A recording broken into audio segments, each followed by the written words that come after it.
मंडई तर आता भरपूर असा पाऊस चालू आहे आणि समोर जे दिसतंय ना हे आहे हळदीचं झाड. तर हे सध्या मी इथे पॉटमध्येच लावलेलं आहे. बाकी अशी पूर्ण लागवड आपण इथे मागे केली होती, तुम्हाला दाखवलं होतं. तर ह्याचं मूळ कसं आपण रुजवायचं असतं, म्हणजे त्याचे जे रूट आहे त्याच्यापासून परत कशी हळद बनवतात आणि कसं त्याचं परत लागवड करायची, त्यासाठी काय काय करावं लागतं हे ऑलरेडी आपण बघितलं आहे. पण ती मूळ कसं आपण वेचून व्यवस्थित त्याला कोंब येऊ द्यायचे हे आता आपण बघणार आहोत. तर चला बघूया. तर ही आहेत हळद आणि जी मागच्या वेळी तुम्हाला रोपं दाखवली होती गणपतीच्या वेळी, तर ती ही आहे. त्याची मुळं काढलेली आहेत आणि ते सॉल्टिंग चालू आहे. कोंब आलेत त्याप्रमाणे तुम्हाला दाखवते. बारीक बारीक कोंब असे येतात, ते आता रुजवायचे आहेत.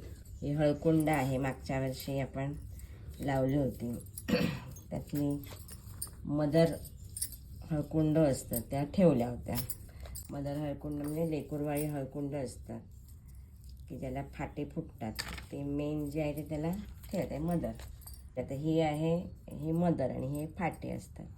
तर हे आपण फाटे आहेत हे काढून घेतो हळद करायला आणि हे ठेवतो असे. ह्याची हळद करायची, हळद पूड आणि हे मशागत करून लावायचे की पुन्हा आपल्याला दिवाळीच्या